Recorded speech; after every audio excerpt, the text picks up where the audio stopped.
নমস্কার, গল্পকথাকৃতি চ্যানেলে আপনাদের সবাইকে স্বাগত।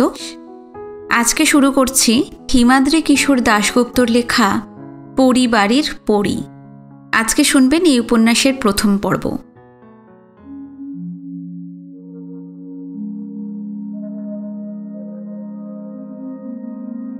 শরদিন্দু কিছুটা দূর থেকে দেখলেন রাস্তার বাঁকে শিমুল গাছের নিচে বাণীব্রত মানে বাণীবাবু দাঁড়িয়ে আছেন।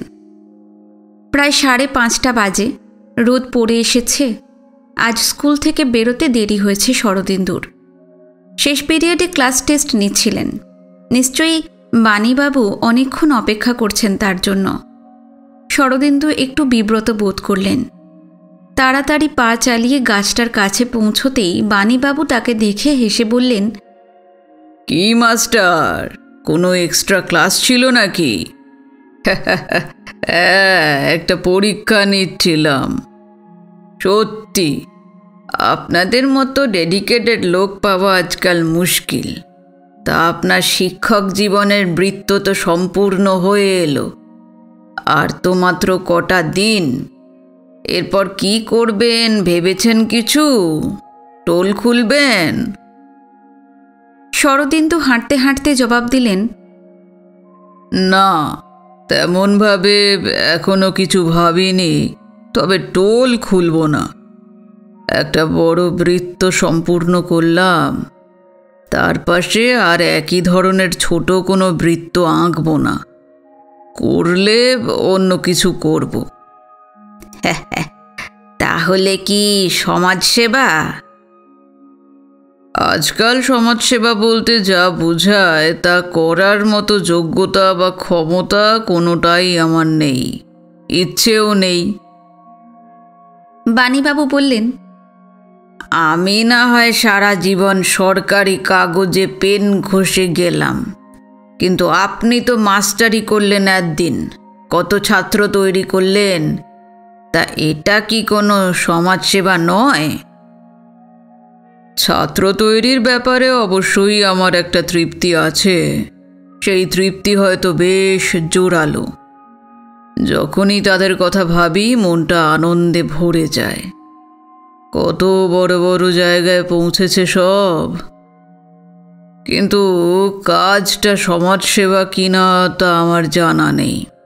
মাস গেলে বেতন তো নিই, সেবার বিনিময়ে অর্থ। কথাটা শেষ করলেন না শরদিন্দু। বাণীবাবুও আর কোনো কথা না বলেই পাশে পাশে হাঁটছিলেন। রাস্তাটা কাঁচা হলো বেশ প্রশস্ত। দুপাশে দাঁড়িয়ে আছে বড় বড় সব গাছ, আম, শিমুল, নিম, জাম, প্রাচীন সব গাছ। তাদের নিচে পুটুস ফুল, লজ্জাবতী আর আকন্দের ঝাড়। গাছের ফাঁক গলে দিনান্তের আলো এসে পড়েছে গুঁড়ির নিচে ছোট ছোট ঝোপে। হলুদ রঙের প্রজাপতি উড়ে বেড়াচ্ছে তাদের উপর, কোথাও বা কাঁচপোকা।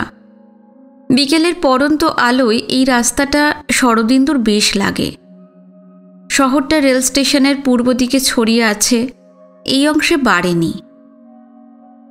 শরদিন্দু স্কুলটা রেল লাইনের এপাশে হলেও ব্যাংক, পোস্ট অফিস, থানা, বাজার অর্থাৎ শহর বলতে যা বোঝায় তা সবই রেল লাইনের অপর প্রান্তে। শরদিন্দুর বাড়িটাও তাই। তবে বাণীবাবু এপাশেই থাকেন। সরকারি অফিসার ছিলেন তিনি, গত বছর রিটায়ার করেছেন। গত কয়েক মাস যাবৎ বিকেলে লাইন পেরিয়ে এদিকে হাঁটতে আসেন শরদিন্দু। বয়স হচ্ছে তার। স্কুল, বাজার এইসব সাইকেলেই করেন তিনি। তবুও এই বয়সে একটু হাঁটা ভালো।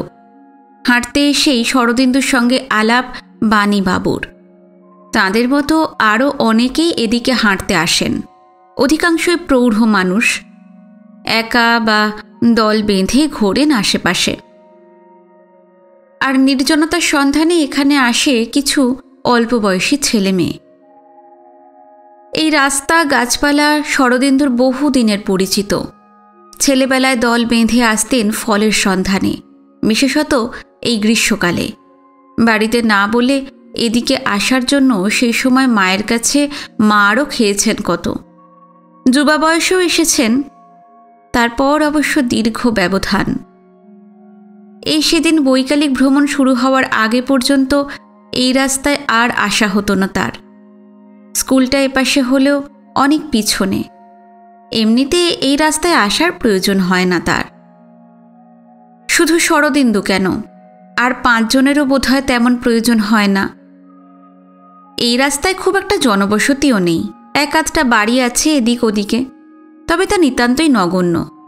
মাইলখানেক এগিয়ে রাস্তা শেষ হয়েছে একটা ঢিপি মতন জায়গায়, লোকে বলে মা মনসার ঢিপি। শ্রাবণ মাসে কেউ কেউ ফুল, দুধ, কলা দিতে যায় সেখানে। তবে এই রাস্তায় হাঁটলেই স্মৃতি যেন ঘিরে ধরে শরদিন্দুকে। অসংখ্য মুখ, ঘটনা, কত দিনের পুরনো সব স্মৃতি। কিন্তু তার মনে হয় এই তো সেদিনের কথা। যারা এই রাস্তায় সেদিন তার সাথী ছিলেন তাদের প্রায় কারোর সঙ্গেই আর দেখা হয় না তার। হলেও তারা পরস্পরকে চিনতে পারবেন কিনা সন্দেহ। অথচ এই রাস্তায় হাঁটতে হাঁটতে থমকে দাঁড়িয়ে চোখ বুজলেই মুহূর্তের মধ্যেই ভেসে ওঠে সার সার মুখ।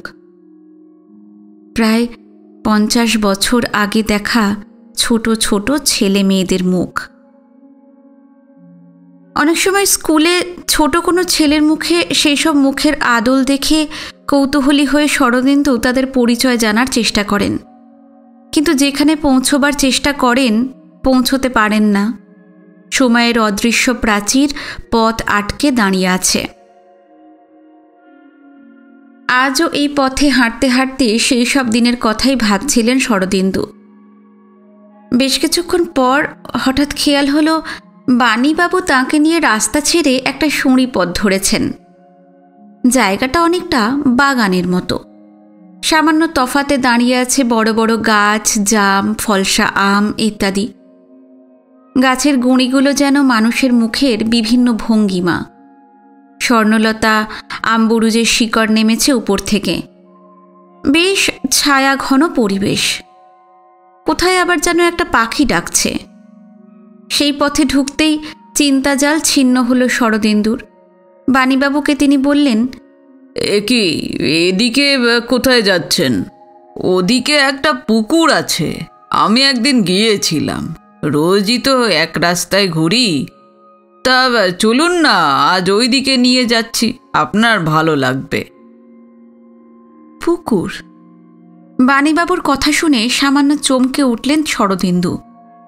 মুহূর্তের মধ্যে তাকে এসে ঘিরে ধরল অন্য একটা স্মৃতি, যাকে তিনি আজও সযত্নে লুকিয়ে রেখেছেন মনের গহনে। শরদিন্দু চুপচাপ অনুসরণ করতে লাগলেন বাণীবাবুকে। কিছুক্ষণের মধ্যেই গাছের ফাঁক দিয়ে দেখা গেল একটা পুকুর এবং একটা জীর্ণ বাড়ির অস্পষ্ট অবয়ব। তারপর একসময় তারা এসে দাঁড়ালেন পুকুরের ধারে। বিঘে খানেকের পুকুর, তার ওপাশে বেশ অনেকটা জায়গা নিয়ে দাঁড়িয়ে আছে একটা প্রাচীন বাড়ি। দেখলেই বোঝা যায় বাড়িটা বহুদিন যাবৎ পরিত্যক্ত। একতলার জানালা দরজাগুলো কপাটহীন, দোতলার বারান্দার রেলিং খসে পড়েছে। বারান্দা সংলগ্ন ঘরগুলোর বন্ধ জানালাগুলোর উপর দিয়ে নেমে এসেছে ছাদের কার্নিশে গজিয়ে ওঠা বটের ঝুড়ি। তারা যেন অসংখ্য হাতে জানলার পাল্লাগুলোকে জড়িয়ে ধরে বলছে, এ জানালা আর কোনোদিন খুলবে না। তবে চিলেকোঠার মাথার উপর সেই শ্বেত পাথরের পরীর মূর্তিটা কিন্তু এখনও দাঁড়িয়ে আছে। সূর্য হেলে পড়েছে বাড়ির পিছনে, তার লাল আভা চিলেকোঠায় দাঁড়ানো নিঃসঙ্গ পরীর গায়ে। লাল জলফড়িং উড়ছে জলের উপর, পুকুরের জল তিরতির করে কাঁপছে। কিন্তু এই মুহূর্তে শরদিন্দুকে স্পর্শ করলে বুঝতে পারত পুকুরের জলের মতোই তার শরীরের মৃদু কম্পন। নিজের বুকের ভিতর জল তরঙ্গের একটা অস্পষ্ট শব্দ যেন শুনতে পাচ্ছেন তিনি। অনেক দিনের বন্ধ দরজায় সময়ের ওপাশ থেকে এসে কে যেন ঘা দিচ্ছে। ও মশাই, ওভাবে কি দেখছেন? আসুন একটু বসা যাক। বাণীবাবুর কথায় সম্বিত ফিরল শরদিন্দুর। কয়েক ধাপ জীর্ণ সিঁড়ি নেমেছে ঘাটের দিকে। সিঁড়ির ফাটল থেকে মাথা তুলেছে ছোট ছোট ঝোপঝাড়। ঘাটের শেষ ধাপে এসে বসলেন দুজনে, পায়ের কাছে টলটলে জল। এই জায়গাটা বেশ, তাই না? আমি একদিন ঘুরতে ঘুরতে এসে পড়েছিলাম। আপনি এখানে কোনোদিন এসেছেন? হ্যাঁ, এসেছি। শরদিন্দু সংক্ষিপ্ত জবাব দিলেন বটে, কিন্তু মনে মনে হিসেব করতে লাগলেন ঠিক কত বছর আগে তিনি এসেছিলেন এখানে। 30 বছর হবে কি? না না, তারও বহু আগে। তবে এই বাড়িটা কার জানেন? এইভাবে পড়ে আছে, এত বড় বাড়ি কোনো জমিদারের কি? কেন, আপনি জানেন না? আপনি তো এপারেরই লোক। আরে মশাই, এপারের লোক হলে কি হবে? আপনাদের শহরে তো এসেছি মাত্র 5 বছর, তাও বদলির চাকরি বলে এসে পড়লাম। শহরটা ভালো লাগলো বলে থেকে গেলাম। তা যতদিন চাকরি ছিল ভোরবেলা উঠে অফিস ছুটতাম। বাড়ি, অফিস, বাজার ছাড়া এখানকার অনেক কিছুই আমার অজানা। শরদিন্দু কয়েক মুহূর্ত চুপ করে থেকে বললেন, না, জমিদার নয়, তবে ওদের বড় ব্যবসা ছিল। নর্থ বেঙ্গলে চা বাগান, আরও অনেক কিছুই ছিল। জানেন, এই শহরে প্রথম মোটর গাড়ি ঢুকেছিল ওদের দৌলতেই। প্রথম টেলিফোনও এসেছিল এইখানেই। দোল, দুর্গাপুজো সব এই বাড়িতেই হতো। ওই যে বাড়ির ডান দিকে জঙ্গল দেখছেন না, ওখান দিয়ে এই বাড়িতে আসার একটা রাস্তাও ছিল। রাস্তাটা এদিক ওদিক ঘুরে আমাদের স্কুলের রাস্তা হয়ে পৌঁছতো রেল স্টেশনে। তা এত বড় বাড়ির কি দুর্দশা দেখেছেন? আচ্ছা, এই বাড়িটা ফেলে ওরা সব গেলেন কোথায়? ওদের কোনো ওয়ারিশ নেই, এইভাবে এত বড় সম্পত্তি ফেলে রেখেছেন। শরদিন্দু কোনো জবাব না দিয়ে জলের দিকে তাকিয়ে রইলেন। নিস্তব্ধ চারপাশ, শুধু মাঝে মাঝে কাছের কোনো ঝোপ থেকে সোনা পোকার শব্দ ভেসে আসছে। পুকুরের জলে কাঠি পোকারা বৃত্ত রচনা করছে, ছোট ছোট সব বৃত্ত। বৃত্তগুলো পূর্ণতা পাওয়ার আগেই অন্য একটা বৃত্ত তরঙ্গ এসে তাকে ভেঙে দিয়ে নিজেও ভেঙে যাচ্ছে। একটা আবছা অবয়ব ফুটে উঠছে জলে, তারপরই আবার মুছে যাচ্ছে কম্পিত অসম্পূর্ণ বৃত্তের তরঙ্গের নিচে। ক্ষণিকের জন্য তৈরি হওয়া সেই আবছা অবয়ব কার? চিলেকোঠায় দাঁড়িয়ে থাকা একাকী পরীটার, নাকি শরদিন্দুর মনের গভীরতম অংশ থেকে উঠে আসা অন্য কোনো নারীর মুখ? জলের দিকে তাকিয়ে সেটা বোঝার চেষ্টা করতে লাগলেন শরদিন্দু। বেশ কিছুক্ষণ পর বাণীবাবু বললেন, আপনি যে আজকে একদম চুপ মেরে গেলেন মশাই। অন্যদিন তো আপনার সংসার মানে ওই আপনার স্কুলের ব্যাপারে কত কথা বলেন। তা সেখানে কিছু হয়েছে নাকি? নাকি আপনার শরীর খারাপ? না না, ওইসব কিছুই নয়। আসলে একসময় আমি এখানে খুব আসতাম তো, তাই সেই সব দিনের কথাই মনে পড়ছে।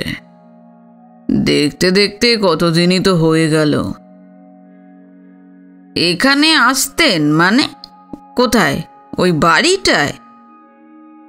হ্যাঁ। আচ্ছা, এই স্মৃতি আপনাকে পেছন দিকে টানে?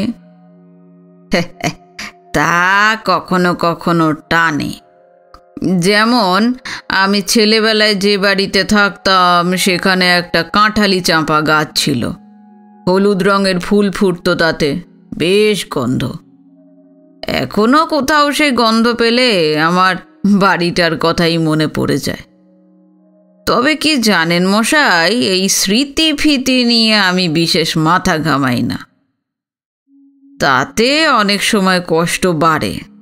জীবন তো প্রায় শেষই হয়ে এলো, গড়িয়ে গড়িয়ে বাকি কটা দিন কেটে গেলেই হলো। তা হঠাৎ এই কথা জিজ্ঞাসা করলেন? না, এমনি জিজ্ঞেস করলাম। আরও বেশ কিছুক্ষণ সেখানে তারা বসে রইলেন। সময় দ্রুত সরে যাচ্ছে। পাখির ঝাঁক ঘরে ফিরতে শুরু করেছে। কালো হয়ে আসছে পুকুরের জল। পাখিদের শেষ ঝাঁকটা চিলেকোঠার পরীর মাথার উপর দিয়ে দূরে মিলিয়ে যাওয়ার পর উঠে দাঁড়ালেন দুজনে। এবার ফিরতে হবে। ঘাটের ওপর উঠে বাড়িটার দিকে শেষবারের মতো একবার ফিরে তাকালেন শরদিন্দু। একটা ধূসর ছায়া গ্রাস করে নিচ্ছে বাড়িটাকে। পরীটা যেন হারিয়ে যাচ্ছে। হঠাৎ তারই মধ্যে একটা দৃশ্য ধরা দিল তার চোখে। বাড়ির ডান দিকের জংলা জায়গাটা, যেখান দিয়ে অনেক দিন আগে একটা রাস্তা ছিল এইদিকে আসার, সেই দিকের ঝোপঝাড়ের আড়াল থেকে বাড়িটার সামনে এসে থামল একটা সাইকেল। দুজন মানুষ নামল। কিছুটা অস্পষ্ট হলেও তাদের দুজনের একজন যে নারী মূর্তি তা বুঝতে পারলেন শরদিন্দু। শরদিন্দু থমকে দাঁড়ালেন। কারা ওরা? ছায়ামূর্তি দুটো কিন্তু সেখানে দাঁড়ালো না। সাইকেল নিয়ে হেঁটে ধীরে ধীরে অদৃশ্য হয়ে গেল বাড়ির ভিতর। এদিকে বাণীবাবু বেশ খানিকটা এগিয়ে গিয়েছেন। শরদিন্দুও আর দেরি না করে তার পিছন পিছন হাঁটতে শুরু করলেন।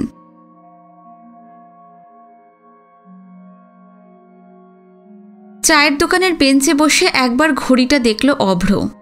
বিকেল 5টায় সুবীর আসবে বলেছে। 5টা প্রায় বাজতেই চলেছে। পার্টি অফিসে ঢোকার পথটা গুমটি থেকে অভ্র দেখতে পাচ্ছে। পার্টি অফিসের গেটের কাছে দাঁড়িয়ে আছে একটা কালো এসইউভি। অভ্র অনুমান করল ওটাই নিহার চৌধুরীর গাড়ি হবে, সুবীরের নিহারদা। লোকটাকে এর আগে দূর থেকে দুবার মাত্র দেখেছে অভ্র। একবার ইলেকশন ক্যাম্পেনিংয়ে, আর একবার অভ্রদের বাড়ির পাশের ক্লাবের অ্যানুয়াল প্রোগ্রামের উদ্বোধনে, যে ক্লাবের সেক্রেটারি সুবীর। এই নিহার চৌধুরী সম্বন্ধে ঠিক ধারণা নেই অভ্রর। লোকে বলে এই শহরের মুকুটহীন রাজা হল নিহার চৌধুরী। পাড়ার ক্লাব থেকে শুরু করে স্কুল, ব্যবসায়ী সমিতি, থানা, পুলিশ সবই নাকি নিহার চৌধুরীর নির্দেশে চলে। আবার কিছু কানাঘুষো শোনা যায়। পরিবারের পুকুরে যে জোড়া লাশ ভেসে উঠেছিল তার পিছনেও নাকি এই লোকটারই হাত ছিল। অভ্র একদিন ব্যাপারটা সুবীরকে জিজ্ঞাসা করায় সে বলেছিল, এইসব স্রেফ অপপ্রচার। নিহারদা অ্যাসেম্বলিতে ক্যান্ডিডেট হতে চলেছে, তাই অপোনেন্ট আগে থেকে এইসব অপপ্রচার শুরু করেছে। অবশ্য আমাদের পার্টিরও একটা ফ্যাকশন ব্যাপারটায় ইনভলভড। তবে নিহারদার কিছু করতে পারবে না। নিহারদা এই বেল্টের লিডার অফ দ্য লিডার্স। অভ্র অবাক হয়ে জিজ্ঞাসা করেছিল, অপোনেন্ট না হয়ে অপপ্রচার শুরু করেছে, কিন্তু তোদের নিজেদের পার্টির লোকও ইনভলভড কেন? আরে তুই ব্যাপারটা ঠিক বুঝবি না। এইসব ইন্ট্রা পার্টি স্ট্রাগলের ব্যাপার, বুঝলি? অসীম রুদ্র লোকটাও আমাদের পার্টির ক্যান্ডিডেট হতে চায়, তাই ও চাইছে পার্টির হায়ার লিডারশিপের কাছে নিহারদার ইমেজটা খারাপ করতে, যদি নিহারদার বদলে ওর শিকে ছেড়ে। শালা শুয়োরের বাচ্চা। অসীম রুদ্রর উদ্দেশ্যে আরও বেশ কিছু চোখা বিশেষণ প্রয়োগ করে সুবীর বলেছিল, শোন, যদি তোর কোনোদিন নিহারদাকে দিয়ে কোনো কাজ করাতে হয় আমাকে বলবি, তোকে নিয়ে যাব। দেখবি দাদার সঙ্গে আমার কীরকম র্যাপো। একদিন আমার সঙ্গে গিয়ে পরিচয় করে আসতে পারিস। রাজনীতির সঙ্গে অভ্রর পরিবারের কেউ কোনোদিনই যুক্ত ছিল না। অভ্র তো নয়ই। তাই সুবীর তার নিহারদার গুণকীর্তন অভ্রর কাছে করলেও ভদ্রলোকের সঙ্গে পরিচয় করার আগ্রহ সে এর আগে দেখায়নি। কিন্তু নিহার চৌধুরীর সঙ্গে দেখা করার জন্যই আজ এখানে বসে আছে অভ্র। সুবীর থাকতে বলেছে, সে তাকে পার্টি অফিসে নিয়ে যাবে। লোকটা কেমন হবে? হুট করে চাকরির ব্যাপারে লোকটা শরণাপন্ন হওয়া, ভিতরে ভিতরে একটা অস্বস্তি অনুভব করছে অভ্র। বয়েজ স্কুলে ডেপুটেশন ভ্যাকেন্সিতে একজন টিচার নেবে 1 বছরের জন্য। সেখানে অভ্র অ্যাপ্লাই করেছে। এই কথাটা নীলাকে বলতেই সে বলেছিল, দেখো না চেষ্টা করে, যদিও 1 বছরের ব্যাপার, কিন্তু এটা দেখিয়ে এই বিয়েটা সেরে নেওয়া যাবে। স্কুলের সঙ্গে যুক্ত থাকলে টিউশনটাও ধরতে পারবে। তোমার আমার ঠিক চলে যাবে। সবই তো বুঝলাম, চাকরিটা পাওয়ার জন্যই তো অ্যাপ্লাই করেছি, কিন্তু আমার সঙ্গে অনেকেই নিশ্চয়ই অ্যাপ্লাই করবে। শোনো না, এইসব ব্যাপারে শুনেছি পার্টি নাকি ঠিক করে। তুমি একদিন বলেছিলে না তোমার এক বন্ধু তোমাকে নিহার চৌধুরীর কাছে নিয়ে যেতে চেয়েছিল। শোনো না, আমি শুনেছি ওই লোকটার নাকি অনেক ক্ষমতা। দেখো না, ওকে ধরে যদি হয়ে যায়। শেষ পর্যন্ত নীলার চাপাচাপিতেই খানিকটা দোনামোনা করে 2 দিন আগে অভ্র কথাটা পেরেছিল সুবীরের কাছে। সুবীর শুনেই বলেছিল, ঠিক আছে, নিয়ে যাবক্ষণ। নিহারদা এই ব্যাপারে কাউকে কথা না দিয়ে থাকলে তোর হয়ে যাবে। সন্ধ্যার পর পার্টি অফিসে নানা উটকো লোক আসে, সেই সময় এসব ব্যাপারে কথা বলা যাবে না। তুই বরং পরশু 5টার সময় পার্টি অফিসের কাছে চায়ের দোকানটায় থাকিস। নিহারদা 4:30টার সময় চলে আসেন, ওই সময় অফিস ফাঁকাই থাকে। সুবীরের কথা মতো এখানে হাজির হয়েছে অভ্র। দোকানে খদ্দের নেই, সবে আঁচ হয়েছে উনুনে। শুধু শুধু দোকানে বসা যায় না, তাই চায়ের অর্ডার দিয়েছে। দোকানদার মাঝবয়সী, মুখে খোঁচা খোঁচা দাড়ি, সসপ্যানে জল গরম করতে করতে একসময় অভ্রর উদ্দেশ্যে বলল, দাদা কি পার্টি অফিসে এসেছেন নাকি? হ্যাঁ, দেখে তো মনে হচ্ছে নতুন। তাই এসেছেন কেন? জমি জায়গার ঝামেলা, স্বামী স্ত্রীর গন্ডগোল, নাকি থানা পুলিশের চক্কর? না না, আমি অন্য কাজে এসেছি। দরকারেই তো লোকে আসে। জন্ম থেকে মেয়ের বিয়ে, সবাইতেই তো এখন পার্টি। কত লোক আসে, দোকানে বসে আলোচনা করে। অভ্র তার সঙ্গে আলোচনা করছে না বলে মনে হয় আক্ষেপ হয়েছে লোকটার। লোকটা চা দিল। অভ্র চায়ে চুমুক দিতেই একটা বাইকের শব্দ শুনতে পেল, আর তারপরই সুবীর তার লাল রঙের বাইকটা নিয়ে এসে দোকানের সামনে দাঁড়ালো। অভ্র তাকে দেখে উঠে দাঁড়িয়ে বলল, আয়, চা খাবি? না না, তুই চ, দাদার একটা মিটিং আছে, এক্ষুনি বেরিয়ে যাবেন। অভ্র চায়ের শেষ চুমুকটা দিয়ে পয়সা মিটিয়ে বেরিয়ে দোকানের সামনে রাখা সাইকেলটা নিয়ে এগোলো পার্টি অফিসের দিকে। তার পাশে হাঁটতে হাঁটতে সুবীর জানতে চাইল, এই, দোকানদারটাকে কিছু বলিসনি তো?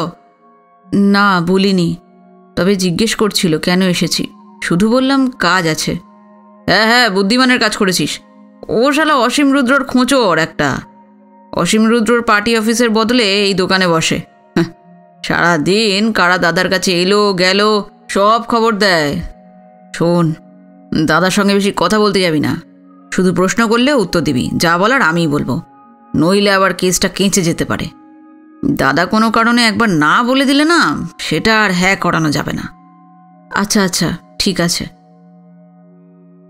পার্টি অফিসের সামনে সেই গাড়িটার পাশে সাইকেল আর বাইক রেখে ভিতরে ঢুকলো দুজনে। প্রথমে একটা বড় ঘর, টিভি চলছে।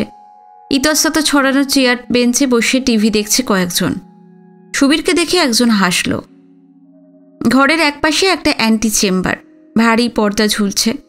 সুবীর সেই ঘরের সামনে গিয়ে পর্দা ফাঁক করে, দাদা আসি বলে অভ্রকে নিয়ে ঢুকল। ছোট একটা ঘর, একটা টেবিলের ওপাশে তোয়ালে দিয়ে ঢাকা গদি আঁটা চেয়ারে বসে খবরের কাগজ পড়ছেন নিহারদা। মাঝবয়সী লোক, পরনে গিলে করা পাঞ্জাবি, বেশ মোটা সোটা চেহারা। মাথার সামনের দিকে চুল পাতলা হয়ে চকচকে টাক উঁকি দিচ্ছে। চোখে সোনালি ফ্রেমের চশমা। বেশ কায়দা করে ডান হাতে খবরের কাগজটা ধরে রেখেছেন তিনি। বাঁ হাতের আঙুলের ফাঁকে ধরা কিং সাইজের সিগারেট থেকে মৃদু ধোঁয়ার কুণ্ডলি উঠছে। প্যাকেটটা সামনের টেবিলে টেলিফোনের পাশে রাখা। 2টো দামি সেলফোনও রাখা আছে। অভ্ররা ঘরে ঢুকতেই কাগজের দিকে চোখ রেখেই নিহারদা সুবীরের উদ্দেশ্যে বলল, বস। টেবিলের এপাশে 2টো চেয়ারে দুজনে বসল। নিহারদার মাথার পিছনে দেওয়ালের গায়ে ফ্রেমে বাঁধানো ছবিতে পরিচিত এক মন্ত্রীর সঙ্গে নিহার চৌধুরী। ছবিটা যেন সুবীরের ওই লিডার অফ দ্য লিডার্সের ক্ষমতার ইঙ্গিত দিচ্ছে। অভ্ররা বসে আছে। ঘড়ির মৃদু টিকটিক শব্দ ছাড়া অন্য কোনো শব্দ নেই। নিহারদার মুখ তোলেননি কাগজ থেকে, যেন তাদের উপস্থিতি ভুলেই গিয়েছেন তিনি। 2 মিনিট কেটে গেল, 3 মিনিট, 5 মিনিট। এবার বেশ অস্বস্তি হচ্ছে অভ্রর। সে একবার তাকালো সুবীরের দিকে। সুবীর ইশারায় চুপ করে বসে থাকতে বলল তাকে। প্রায় মিনিট 10 পরে কাগজটা টেবিলে রেখে মুখ তুলে তাকালেন নিহারদা। অভ্রর দিকে একবার তাকিয়ে নিয়ে সুবীরকে বললেন, বল, খবর বল। ভোটার্স লিস্টের কাজ কতদূর? দাদা, প্রায় শেষ। কাল পরশুর মধ্যেই জমা দেব। কারা আমাদের ভোটার, কারা এলাকায় নেই, সব নিখুঁতভাবে মার্ক করছি। সুবীরের কথা শুনে তিনি বললেন, হ্যাঁ, দেখতে দেখতে ইলেকশন চলে আসবে। কাজ যতটা এগিয়ে রাখা যায় ততই ভালো। আপনাকেই কিন্তু এবারে আমরা এমএলএ হিসেবে দেখতে চাই দাদা। আপনি দাঁড়ালে রেকর্ড মার্জিনে জিতবে পার্টি। সকলেই কিন্তু সে আশাই করছে। ঠোঁটের কোণে মৃদু হাসি ফুটিয়ে নিহারদা বললেন, তোদের ওই একটাই কথা, আমি বাবা পার্টির অনুগত সৈনিক। এই তো বেশ আছি। এমএলএ না হলে কি জনগণের কাজ করা যায় না নাকি? সে তো আপনি করেনি, সেটা জানি বলেই তো আমার এই বন্ধু, এই যে অভ্র, আপনার কাছে নিয়ে আসলাম। ওকে বলেছি একমাত্র দাদাই সাধারণ মানুষের কথা ভাবে। ও, কি ব্যাপার? অভ্র হাত জোর করে নমস্কার করল তাকে। প্রত্যুত্তরে নিহারদা মৃদু মাথা নাড়লেন, কিন্তু মুখ খোলার আগেই সুবীর তার হয়ে বলল, দাদা, ব্যাপারটা হলো, এই আমাদের বয়েজ স্কুল আছে না, 1 বছরের ডেপুটেশন ভ্যাকান্সিতে একজন অঙ্কের টিচার নেবে। অঙ্কের অজিত মিত্র লিভ নিয়ে কোথায় যেন যাচ্ছেন, তার জায়গায় লোক নেবে। তা আপনি যদি একটু বলে দেন তবে ওর চাকরিটা হয়। এই বৃহস্পতিবার ইন্টারভিউ। ও তো আমাদের পাড়াতেই থাকে। ও, বুঝেছি। তা ও কি আমাদের পার্টির ছেলে? অভ্র এবার একটু ঘাবড়ে গেল। সে কোনোদিন কোনো মিটিং মিছিলে যায়নি, কি বলবে সে? কিন্তু সুবীর তাকে বাঁচিয়ে দিল, বলল, দাদা, আসলে ও তো টিউশন নিয়ে ব্যস্ত থাকে। ওর ওপরে সংসার কি না, সবসময় মিটিং মিছিলে থাকতে না পারলেও ওদের ফ্যামিলি সেন্ট পার্সেন্ট আমাদের। কলকাতায় লাস্ট মিটিংয়েও আমাদের সঙ্গে গিয়েছিল তো। মুকুন্দপুরে আপনার মিটিংয়েও ছিল। ক্লাবের রক্তদান শিবিরেও প্রতিবার রক্ত দেয়। নিহারদা অভ্রকে দেখতে লাগলেন। অভ্র রক্ত দেয় ঠিকই, তবে কাজটা ভালো বলে। তার সঙ্গে পার্টির কোনো ব্যাপার নেই। বাদবাকি যে কথাগুলো সুবীর বলল সব মিথ্যে। সুবীর থামল না, বলেই চলল, ওর আমাদের এলাকায় ভালো ছেলে বলে একটা পরিচিতিও আছে দাদা। এবার ক্লাবের ওই রক্তদান শিবির আপনি উদ্বোধন করবেন জেনে ক্লাবেরই কিছু জুনিয়র ছেলেকে উস্কে ব্যাপারটা বানচাল করতে চেয়েছিল তো ওই অসীম রুদ্রর লোকেরা। পাড়ার অনেককেই আড়ালে ডেকে বলেছিল যাতে তারা রক্ত না দেয়। এই অভ্রকেও তো বলেছিল, কিন্তু ও সঙ্গে সঙ্গে প্রোটেস্ট করেছে। বলেছে যারা রক্তদান শিবিরের মতো কাজ বানচাল করতে চায় তারা সমাজের শত্রু। তা এই অভ্রর ইনিশিয়েটিভেই ওর তো 8-10 জন রক্ত দিয়েছে। এক ঝুড়ি মিথ্যে কথা বলে সে দম নিল। এবার অভ্র কি বলবে বুঝতে পারল না। বেশ কিছুক্ষণ চুপ করে কি যেন ভাবার পর নিহারদা বললেন, আসলে কি বলতো, এইসব ছোটোখাটো ব্যাপারে আমি তেমন মাথা ঘামাই না। তার উপর আবার স্কুলের ব্যাপার, কাকে বলি বলতো? এসব লেখাপড়া জানা লোকদের বোঝা খুব মুশকিল। সকালে একজনের সঙ্গে থাকে, বিকালে অন্যজনের সঙ্গে। হয়তো আমার কথাটা অপোনেন্টের কানে তুলে দিল, পরদিনই পোস্টার হবে রিক্রুটমেন্টে আমি হস্তক্ষেপ করেছি। আমার হয়েছে জ্বালা। সুবীর বলল, দাদা, আপনি বরং এই টিচার্স অ্যাসোসিয়েশনের সেক্রেটারি ওই যে রসময় বাবু আছেন না, ওর সাথে কথা বলে নিন। উনি স্কুলের সেক্রেটারির সঙ্গে কথা বলে নেবেন। সেক্রেটারি তো আমাদেরই দাদা। সুবীরের কথা শুনে আরেকটু ভেবে নিয়ে একটা সেলফোন তুলে নিলেন নিহারদা। একটা নম্বর ডায়াল করে ফোনটা কানে নিলেন। ওপাশে কেউ একজন ফোন ধরায় নিহারদা বললেন, হ্যালো, হ্যাঁ আমি দাদা বলছি। শুনলাম ডেপুটেশনে বয়েজ স্কুলে একজন টিচার নেওয়া হবে। হ্যাঁ, আমার কাছে এই অভ্র বলে একটা ছেলে এসেছে, পার্টির সমর্থক। আমাদের যুব দলের প্রেসিডেন্ট সুবীরকে তো তুমি চেনো। হ্যাঁ হ্যাঁ হ্যাঁ, ওই এনেছে। উপাস থেকে এর উত্তরে কী বক্তব্য এলো তা শোনা গেল না। এরপর বেশ কিছুক্ষণ হ্যাঁ না করলেন নিহারদা। তারপর ফোন নামিয়ে রেখে অভ্রকে বললেন, কথা বললাম, রসময় বলল ম্যানেজিং কমিটির সেক্রেটারির সঙ্গে কথা বলবে, দেখা যাক কি হয়, আমি সুবীরকে জানিয়ে দেবো। অভ্রকে আশ্বস্ত করার ভঙ্গিতে সুবীর বলল, এই তুই চিন্তা করিস না, দাদার একটা ফোনই যথেষ্ট, এই শহরে দাদার কথা কেউ ফেলতে পারে না। এরপর সে নিহারদার উদ্দেশ্যে বলল, দাদা তাহলে এখন আসছি, আপনার তো আজ আবার মিটিং আছে, ভোটার্স লিস্টটা কাল পরশু দিয়ে যাব। হ্যাঁ দিয়ে যাস, ওটা পার্টির মিটিংয়ে প্লেস করতে হবে, আমিও এখন উঠবো, এবার তোরা আয় যা। পার্টি অফিসের বাইরে বেরিয়ে এলো দুজনে। অভ্র সাইকেলের তালা খুলতে খুলতে চাপা স্বরে বলল, এই তুই এত বানিয়ে বলতে গেলি কেন রে? আরে তুই এসব বুঝবি না, এসব হলো ট্যাকটিক্স, তোর কাজটা যাতে হয় তাই বললাম। তবে কাজটা মনে হয় হয়ে যাবে, না হলে দাদা স্পষ্টই বলে দিতেন। আমার কথায় দাদা গুরুত্ব দেয় দেখলি। বাইক স্টার্ট করতে করতে সে আরও বলল, আমাকে এখন এলাকায় ফিরে ভোটার্স লিস্ট নিয়ে বেরোতে হবে। শোন, রাতে ঠেকে থাকিস, দেখা হবে। তুই এখন যাবি কোথায়? আমিও পাড়ার দিকেই ফিরব ভাবছি। সুবীর আর দাঁড়ালো না, বাইক স্টার্ট করে এগিয়ে গেল। সাইকেলে উঠে প্যাডেলে চাপ দিতেই অভ্রর মনে পড়ল এখনই কুসুম বাগানের মোড়ে নীলার দাঁড়িয়ে থাকার কথা। অভ্র টেনশনে ভুলেই গিয়েছিল। ঘড়িতে 5:30 বেজে গিয়েছে, রোদ নরম হয়ে এসেছে। নীলা 6টায় আসবে, তার মধ্যেই সেখানে পৌঁছে যেতে হবে। সাইকেলের প্যাডেলে চাপ দিল অভ্র। কুসুম বাগানের মোড়ের কাছে পৌঁছে অভ্র দেখল নীলা দাঁড়িয়ে আছে, পরনে গাঢ় রঙের শাড়ি, কালো ব্লাউজ। নীলা বেশ লম্বা, বেশ ফর্সাও, শরীরের গঠনও ভালো, রং, নাক, মুখ, চোখ মিলিয়ে যথেষ্ট সুন্দরী বলা চলে তাকে। কালো বা গাঢ় রঙের পোশাকে তার দেহের উন্মুক্ত অংশের রং আরও উজ্জ্বল মনে হয়। কুসুমবাগান জায়গাটা শহরের বাইরে, রেল লাইনের এই পাশে বলে বেশ ফাঁকা ফাঁকা। শেষ বিকেলের রোদ এসে পড়েছে নীলার মুখের একপাশে, কানের লতির নিচে আনারদানার মতো চিকচিক করছে এক বিন্দু ঘাম। অভ্র সাইকেল নিয়ে এসে দাঁড়াতেই শাড়ির আঁচল কোমরে গুঁজে কেরিয়ারে উঠে বসল নীলা। আবার প্যাডেলে চাপ দিল অভ্র। দোকানপাট, লোকবসতি দ্রুত পেরিয়ে গিয়ে সাইকেলের গতি কমিয়ে বেশ জোরে নিঃশ্বাস ছেড়ে সে বলল, আজ গিয়েছিলাম ওখানে। কোথায়? নিহার চৌধুরীর ওখানে? হ্যাঁ। ও, কি কথা হলো? কিছু আশ্বাস পেলে? চলো কোথাও বসে বলি। শোনো না, পরিবারের ওখানে যাবে? 2 দিন আগেই তো গেলাম ওখানে। ওই জায়গাটা কেমন নিঝুম, আমার বেশ ভয় ভয় করে। ঠিক আছে চলো। অভ্র ফের প্যাডেলে চাপ দিল।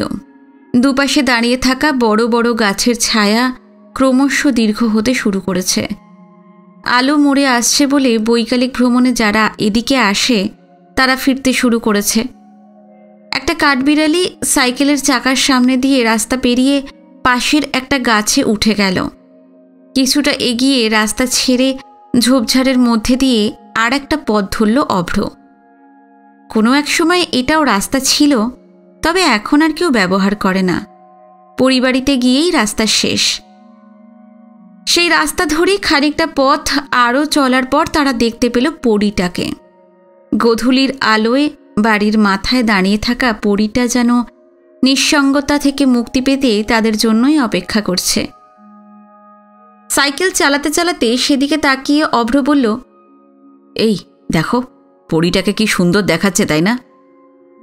তোমাকে অনেক সময় ওই পরীটার চেয়েও বেশি সুন্দর লাগে। এখানে এলেই তোমার এই কথা মনে হয়। যত সব নাটক, আজই শেষ, আমি আর আসবো না।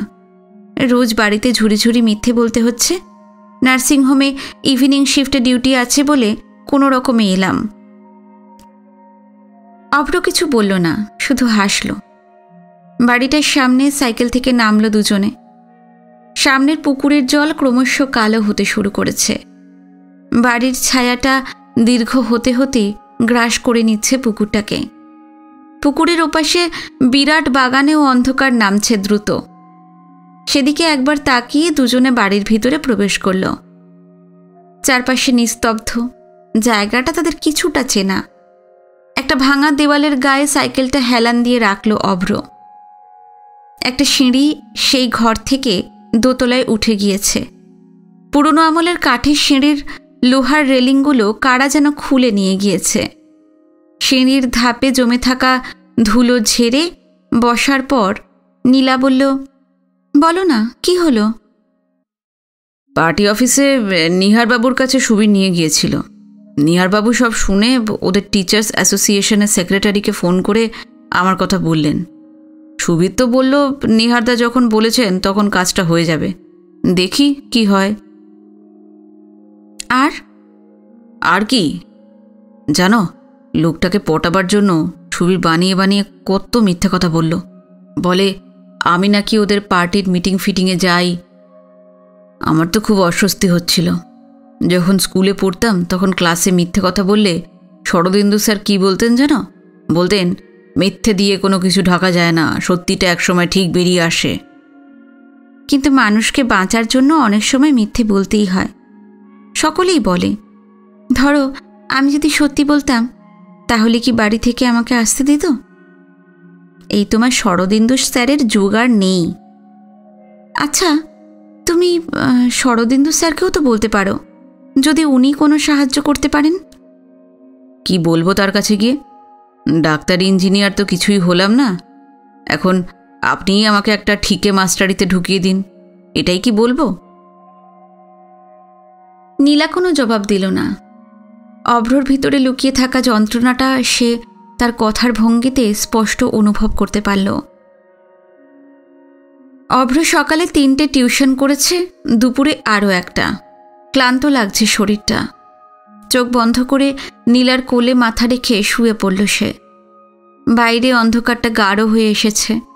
ঘরের দেওয়ালগুলো অস্পষ্ট হতে হতে একসময় মুছে গেল। নীলার শরীরের ঘ্রাণ অন্ধকারে একটা মিষ্টি আবেশ ছড়াচ্ছে। অভ্র যেন ধীরে ধীরে মিশে যাচ্ছে তার সঙ্গে।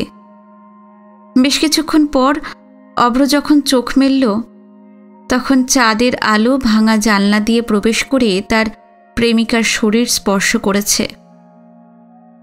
অভ্র খেয়াল করতে পারল না অন্ধকারে সে কখন নীলার বুকের আবরণ সরিয়ে দিয়েছে, নাকি নীলা নিজেই। অভ্রর চোখের সামনে চাঁদের আলোতে শুভ্র শঙ্খের মতো জেগে আছে তার উন্মুক্ত স্তন। অভ্রর মনে হলো সেই পরীটা যেন ধরা দিয়েছে তার কাছে। কয়েক মুহূর্ত মাত্র। হঠাৎ নীলা কেঁপে উঠে তাড়াতাড়ি নিজেকে সামলাতে সামলাতে বলল, এই তাড়াতাড়ি ওঠো, এখনই। কেন, কি হলো? ওখানে, ওই তো ওইখানে যেন একটা ছায়া সরে গেল বলে মনে হলো।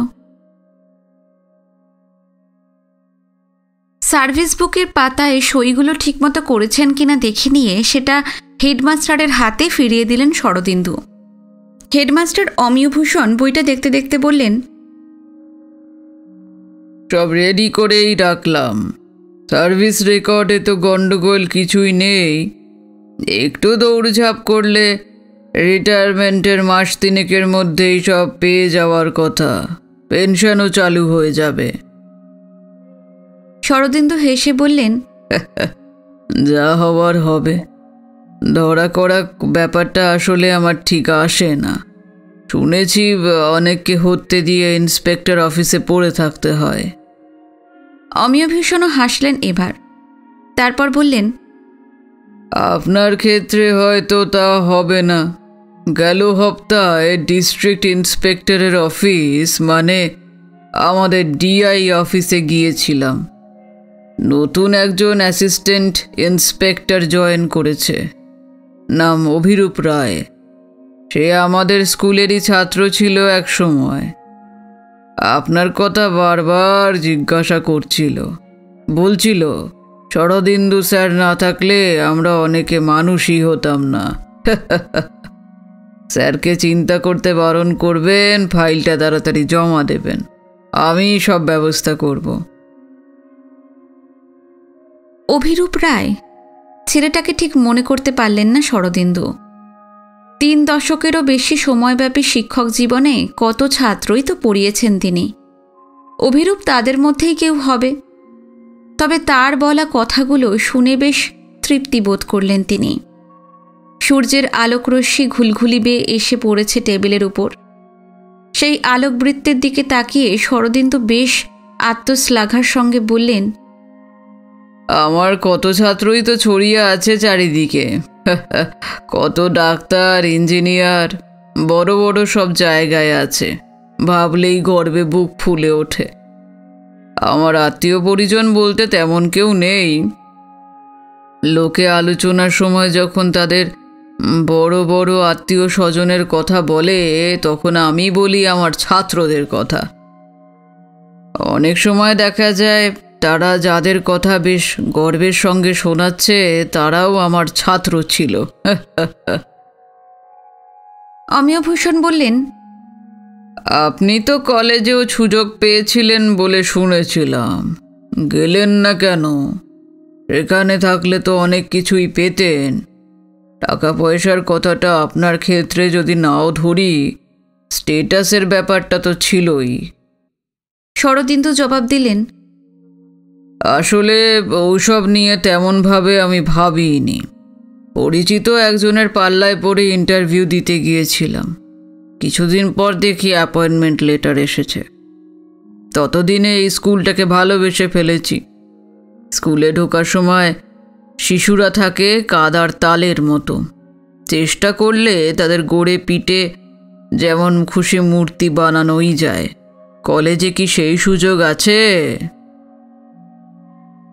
আমার মনে হয় স্কুলের সঙ্গে কলেজ ইউনিভার্সিটির সম্পর্ক অনেকটা ওই ডাকের সাজের প্রতিমা তৈরির মতো। কুমোর মূর্তি গড়ে প্যান্ডেলে পাঠায়, মালাকার শোলাকারের হাত যশে প্যান্ডেলে সেই প্রতিমার উপর পড়ে ডাকের সাজের প্রলেপ। তাতে প্রতিমা বাইরের লোকের কাছে আকর্ষক হয় ঠিকই, কিন্তু বেসিক কাজটা সেই কাদামাটি ঘিরেই। স্কুল হলো গিয়ে কুমোর বাড়ি, আর কলেজ হলো পুজো প্যান্ডেল। কুমোর বাড়িতে আলোর রোশনাই না থাকলেও কাদামাটি ঘেঁটে মূর্তি গড়ার আনন্দ আছে। তাই আমি কুমোরই রয়ে গেলাম, মালাকার আর হলাম না। অমিয়ভূষণ তার কথা শুনে প্রথমে বললেন, বাহ, অঙ্কের সঙ্গে সঙ্গে কিন্তু বাংলাটাও অনায়াসে পড়াতে পারতেন আপনি। তবে বুঝতে পারছি না ভালো কুমোরের সংখ্যা আজকাল কমে আসছে কিনা। শুনতেই তো পান আজকাল আমাদের নিয়ে লোকে কত কথা বলে। যা দেখছি তাতে শেষ পর্যন্ত আমাদের স্কুলটাও। কথাটা শেষ করতে পারলেন না। তার অব্যক্ত কথাটা ধরতে অসুবিধে হলো না শরদিন্দুর। তিনি একটু চুপ করে থেকে জবাব দিলেন, আসলে আমরা একটা সময়ের মধ্যে দিয়ে হাঁটছি, তাকে তো আমরা অস্বীকার করতে পারি না। আমরা তো আর সমাজের বাইরে নই। কথাটা শেষ করার পরই শরদিন্দুর চোখ গেল ঘড়ির দিকে। 4:15 বেজে গিয়েছে, লাস্ট পিরিয়ড চলছে। শরদিন্দুর খেয়াল হলো ক্লাসে যাওয়ার জন্যই হেডমাস্টারের ঘরের শেলফ থেকে বোর্ডে আঁকার জন্য কাঠের বড় কম্পাস নিতে এসেছিলেন তিনি। অমিয়ভূষণ তাকে সার্ভিস বুকে সই করার জন্য বসিয়ে দিয়েছিলেন। কোনো দিন ক্লাস ফাঁকি দেন না শরদিন্দু। অন্য কেউ হলে হয়তো আরও 10-15 মিনিট গল্প করে ক্লাসটাই কাটিয়ে দিত। শরদিন্দু ঘড়ির দিকে তাকিয়ে চেয়ার ছেড়ে উঠে বললেন, আমি এখন যাচ্ছি, আরও 10 মিনিট তো আছে। দেখি 5Bর ক্লাসটা যদি একটু ছোঁয়া যায়। হেডমাস্টার বললেন, ঠিক আছে, কাল সেক্রেটারির আসার কথা, সার্ভিস বুকে সইগুলো করিয়ে নেব, তখন তাহলে আপনাকে ডাকবো। কম্পাস নিয়ে ঘর থেকে বেরিয়ে এলেন শরদিন্দু। একটা বড় মাঠকে ঘিরে গড়ে উঠেছে দোতলা স্কুল বিল্ডিং।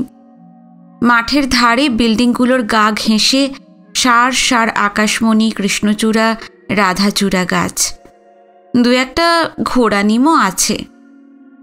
বেশ বড় হয়েছে গাছগুলো। দোতলার ছাদ ছুঁয়েছে। ক্লাসরুমের লাগোয়া বলে গরমের দিনে ঘরগুলোয় বেশ আরাম দেয় এদের ছায়া। এদের বেশিরভাগই শরদিন্দু আর প্রাক্তন ড্রিল টিচার উমাপতিবাবুর হাতে পোঁতা। শেষবেলার আলো এসে পড়েছে গাছগুলোর মাথায়। উজ্জ্বল লাল হলুদ মাথা নিয়ে দাঁড়িয়ে থাকা কৃষ্ণচূড়া রাধাচূড়া যেন হাসছে শরদিন্দুর দিকে তাকিয়ে। তাদের দেখে তিনিও মনে মনে হাসলেন, পরিতৃপ্তির হাসি। আর কদিন পর তিনি স্কুল ছেড়ে যাচ্ছেন ঠিকই, কিন্তু চারিদিকে ছড়িয়ে থাকা নিজের অসংখ্য ছাত্রের মতো এই গাছগুলোকেও মাথা উঁচু করে দাঁড় করিয়ে গেলেন। 5B ক্লাসটা দোতলার একদম শেষ মাথায় কোনার ঘরে। কোনাকুনিভাবে মাঠটা পেরিয়ে শরদিন্দু এগোলেন সেদিকে। ক্লাস চলাকালীন এই মাঠ দিয়ে হাঁটার সময় ক্লাসগুলোর ভিতরের অবস্থাও অনুমান করতে পারেন শরদিন্দু। প্রথম দিকের পিরিয়ডে মাঠের মাঝখানে দাঁড়ালে তার চারপাশের ঘরগুলো থেকে ছাত্র শিক্ষকের মধ্যে পাঠের আদান প্রদানের এক অদ্ভুত ঐকতান শোনা যায়, অনেকটা ভ্রমরের গুঞ্জনের মতো। টিফিনের পর থেকে তা ক্রমশ স্তিমিত হয়ে আসে। শেষ পিরিয়ডে ছুটির ঘণ্টা বাজার আগে আগে সম্পূর্ণ নিস্তব্ধ হয়ে যায় স্কুল। ছাত্র শিক্ষক উভয়েরই আর সেই উৎসাহ থাকে না। অবশ্য শেষ ঘণ্টা বাজলেই তুমুল হর্ষধ্বনিতে আলোড়িত হয় মাঠের বাতাস। মাঠ পেরিয়ে দোতলার সিঁড়িতে পৌঁছে গেলেন শরদিন্দু। তার শিডিউল্ড ক্লাস বলতে যা বোঝায় তা সবই ক্লাস 9 থেকে 12-এর। ক্লাস 5-6-এর অঙ্ক নেয় অজয় আর পরিতোষ। তাদের থেকে একটা করে নিচু ক্লাস যেছেই নিয়েছেন শরদিন্দু। জ্যামিতিটা তিনিই দেখাচ্ছেন। আসলে ওই ছোট ছোট মুখগুলোকে তার দেখতে বড় ভালো লাগে, আর পড়াতেও। একটা মৃদু গুঞ্জন হচ্ছিল ক্লাসের মধ্যে। শরদিন্দু ক্লাসে ঢুকতেই সেটা থেমে গেল। জনা 30 ছাত্রের ক্লাস। শরদিন্দুকে দেখে সকলে উঠে দাঁড়িয়ে আবার সোজা হয়ে বসল। টেবিলের কাছে এসে কম্পাস রেখে ছাত্রদের দিকে তিনি তাকালেন। একটু এলোমেলো চেহারা তাদের। প্রথম পিরিয়ডের সেই উজ্জ্বল ভাবটা এখন আর নেই। টিফিনের হুটোপুটির ছাপ পড়েছে।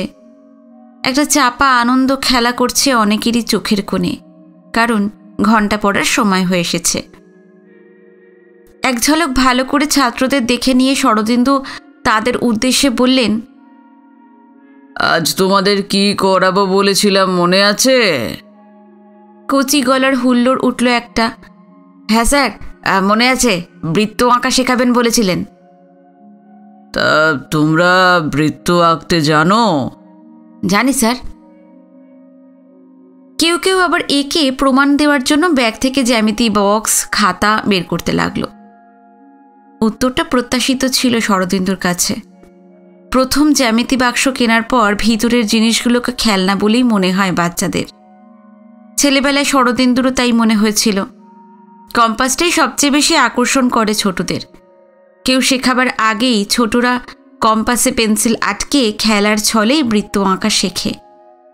তবু শরদিন্দু ছেলেদের সরল রেখা বৃত্ত নিজে একবার করে এঁকে দেখিয়ে দেন, যাতে অঙ্ক শিক্ষার গোড়াতে কোনো ফাঁক থেকে না যায়। শরদিন্দু আবার বললেন, তাহলে তোমরা সকলেই জানো? হ্যাঁ। ফের সমবেত কণ্ঠস্বর শোনা গেল। ঠিক এই সময় তিনি দেখলেন একজনকে। অন্যদের চেয়ে কিছুটা দূরে লাস্ট বেঞ্চে ঘাড় গুঁজে বসে আছে ছেলেটা। শরদিন্দুর কথার কোনো জবাব দেয়নি সে, যেন তার কথা শেষ বেঞ্চ পর্যন্ত পৌঁছয়নি। শরদিন্দু এগিয়ে গেলেন তার দিকে। তিনি কাছে গিয়ে দাঁড়াতেই তার উপস্থিতি টের পেয়ে ছেলেটা উঠে দাঁড়ালো। শরদিন্দুর দিকে একবার তাকিয়ে আবার চোখ নামিয়ে নিল। ছোটখাটো শীর্ণ চেহারা ছেলেটা। তার বেঞ্চের উপর রাখা আছে একটা খাতা, ঘরে উল দিয়ে সেলাই করা দিস্তা কাগজের খাতা। এরকম খাতাতেই একসময় শরদিন্দুরা পড়াশুনো করতেন। এখনকার ছাত্ররা এরকম খাতা আর ব্যবহার করে না। খাতাটার দিকে তাকিয়ে মুহূর্তের জন্য নিজের শৈশবের কথা তার মনে পড়ে গেল। এইরকম খাতাতেই তাকে তার মা অঙ্ক শেখাতেন। এই ক্লাসে আগে তিনি 3 দিন এসেছেন, কিন্তু ছেলেটাকে এর আগে তিনি খেয়াল করেছেন বলে মনে হলো না। তিনি তাকে জিজ্ঞেস করলেন, তোমার নাম কি? আগের দিন তুমি আমার ক্লাসে ছিলে? আমার নাম কিংসুক। আগের দিন ক্লাসে ছিলাম স্যার। সামনে খোলা সাদা খাতার দিকে চোখ রেখে নিচু স্বরে জবাব দিল ছেলেটা। শরদিন্দু পিছনে ক্লাসের সামনের দিকে কোনো একটা বেঞ্চ থেকে কে যেন বলল, সেদিন এসেছিল স্যার, কিন্তু প্রায়ই স্কুল কামাই করে, কালকেও আসেনি। তার কথার সমর্থনে আরও কয়েকটা গলা শোনা গেল। তুমি প্রায় স্কুল কামাই করো? ছেলেটা জবাব দিল না। শরদিন্দু ছেলেটার পিঠে হাত রাখতে অনুভব করলেন ছেলেটা কাঁপছে তিরতির করে। তার স্কুল কামাই করার ব্যাপারটা স্যারের কানে যাওয়ায় মনে হয় ভয় পেয়ে গিয়েছে। জানালা গলে বিকেলের একফালি রোদ এসে পড়েছে ছোট্ট ছেলেটার মুখে, তার খোলা খাতার উপরে। সেই আলোতে কেমন যেন বিষণ্ণ দেখাচ্ছে তার মুখ, ঠোঁট দুটো মৃদু মৃদু কাঁপছে। হঠাৎ করে তার ছেলেটার উপর মায়া হলো। হয়তো ভাবছে স্যার তাকে এখনই বকাঝকা শুরু করবেন। তার স্কুল করা নিয়ে আর না খুঁচিয়ে শরদিন্দু তাকে জিজ্ঞাসা করলেন, তুমি বৃত্ত আঁকতে জানো? না স্যার। এবার একটা হাসির রোল উঠল ক্লাসের বাকি ছাত্রদের মধ্যে। শরদিন্দু মৃদু ধমকে তাদের থামিয়ে ছেলেটার উদ্দেশ্যে বললেন, এই তোমরা চুপ করো, তুমি কম্পাস বের করো, আমি দেখিয়ে দিচ্ছি। ছেলেটা একইভাবে চুপচাপ দাঁড়িয়ে রয়েছে। তার কথায় সাড়া না দেওয়ায় শরদিন্দু এবার সামান্য ধমকে সুরে বললেন, কি হলো, দাঁড়িয়ে আছো কেন? কম্পাস বের করতে বললাম না? কিংসুক নামের বাচ্চা ছেলেটা স্পষ্টতই এবার কেঁপে উঠল, বলল, স্যার স্যার আমার কম্পাস নেই, মা বলেছে সামনের সপ্তাহে কিনে দেবে। শরদিন্দুর স্কুলটা সরকারি হলেও নামি। এখানে যারা পড়তে আসে তারা প্রায় সকলেই সচ্ছল মধ্যবিত্ত পরিবারের ছেলে। কম্পাস কেনার ক্ষমতা অভিভাবকদের থাকে, শরদিন্দু তাই দেখে আসছেন। নিজের অভিভাবকের ব্যস্ততার কারণেই সম্ভবত জ্যামিতি বক্স কেনা হয়নি কিংসুকের। শরদিন্দু জ্যামিতি বক্স কেনার প্রসঙ্গ নিয়ে আর কথা বাড়ালেন না, শুধু বললেন, ঠিক আছে, মাকে বলো তাড়াতাড়ি কিনে দিতে, আমি তোমাকে এখন দেখিয়ে দিচ্ছি। একটা ছেলের কাছ থেকে কম্পাস চেয়ে নিয়ে কিংসুকের খাতাটা টেনে নিলেন তিনি। কাঁটাটা খাতার ঠিক মাঝখানে বসিয়ে বৃত্ত আঁকতে শুরু করলেন। কম্পাস ধরে খাতার উপর হাতটা ঘোরালেন, কিন্তু কিছুটা ঘুরে হঠাৎ থেমে গেল শরদিন্দুর হাত। কবজি আর ঘুরছে না। খাতার উপর একটা অর্ধবৃত্ত রচনা করে হাতটা থেমে গিয়েছে তার। কি হলো ব্যাপারটা? শরদিন্দু আর একটা পৃষ্ঠায় কম্পাস বসিয়ে আঁকার চেষ্টা করলেন। এবারেও সে একই ব্যাপার ঘটল। খাতার পাতায় আরও একটা অর্ধবৃত্ত এঁকে থেমে গেল তার হাত। কবজি এবারও ঘুরল না। আরও দুবার শরদিন্দু চেষ্টা করলেন, কিন্তু কোনোবারই সম্পূর্ণ হলো না তার বৃত্ত। হঠাৎ তার চোখ গেল ছেলেটার মুখের দিকে। ভয়ের ভাবটা কেটে গিয়ে একটা চাপা কৌতুক ফুটে উঠেছে তার চোখে। শরদিন্দু বুঝতে পারলেন না কেন এমন ঘটছে, তবে ছেলেটার দিকে তাকিয়ে বেশ বিব্রত বোধ করলেন। আর ঠিক এই সময় নিচ থেকে ভেসে এলো ছুটির ঘণ্টার শব্দ। একটা গুঞ্জন উঠল ক্লাসরুমে। যার থেকে কম্পাসটা নিয়েছিলেন শরদিন্দু তাকে ফেরত দিয়ে ইশারায় সকলকে ক্লাস ছেড়ে বেরিয়ে যেতে বললেন। সকলেই বেরিয়ে গেল। রয়ে গেলেন শরদিন্দু আর তার সামনে দাঁড়িয়ে থাকা কিংসুক নামে ছেলেটা। বাকি ক্লাসগুলো ভেঙে গিয়েছে। ছাত্রদের চেঁচামেচি ভেসে আসছে অন্য ক্লাসগুলো থেকে। তার চোখে কৌতুকের চিহ্ন এবার স্পষ্ট ধরা দিচ্ছে। শরদিন্দু শেষ পর্যন্ত তাকে বললেন, আমার এই হাতটায় মনে হয় কোনো গন্ডগোল হয়েছে, হাতটা ঠিক ঘুরছে না। পরশু আমি ক্লাসে দেখিয়ে দেব, সেদিন কিন্তু জ্যামিতি বক্স নিয়ে এসো। ছেলেটা ঘাড় নেড়ে খাতাটা কাপড়ের ব্যাগে ঢুকিয়ে ক্লাসরুম ছেড়ে বেরিয়ে গেল। শরদিন্দুও টেবিল থেকে কাঠের কম্পাসটা তুলে নিয়ে বেরিয়ে এলেন। ব্যাপারটা ঠিক বোধগম্য হচ্ছে না তার। অজান্তেই হাতে চোটফোট লাগিয়েছেন নাকি? সিঁড়ি দিয়ে নামার সময় ডান হাতটা উপরে তুলে কয়েকবার কবজিটা মোচড় দিলেন শরদিন্দু। কবজিটা ঠিকঠাক ঘুরছে বলেই তো মনে হলো তার। কই, কোথাও তো ব্যথা অনুভব করছেন না। তাহলে হঠাৎ পিছন থেকে শুনতে পেলেন, কি হলো শরদিন্দু বাবু, হাত ঘোরাচ্ছেন কেন? মুষ্টি যোগ প্র্যাকটিস করছেন নাকি? সিঁড়ি বেয়ে শরদিন্দুর পিছনেই নামছিলেন ইতিহাসের ভানুবাবু। শরদিন্দু খেয়াল করেননি তাকে। ভানুবাবুর কথার উত্তরে পিছনে তাকিয়ে হ্যাঁ না গোছের একটা উত্তর দিয়ে দিলেন তিনি। এরপর তিনি মাঠে নেমে এলেন। সব ক্লাসই ছুটি হয়ে গিয়েছে। ছেলেরা মাঠ পেরিয়ে ছুটছে গেটের দিকে। পায়ে পায়ে ধুলোর সঙ্গে লজেন্সের মোড়ক, কাগজের কুচি উঠছে মাঠে। শরদিন্দু একবার খোঁজার চেষ্টা করলেন সেই ছেলেটাকে। পেলেন না। ছাত্রদের ভিড়ে মিশে গিয়েছে কিংসুক নামের ছেলেটা।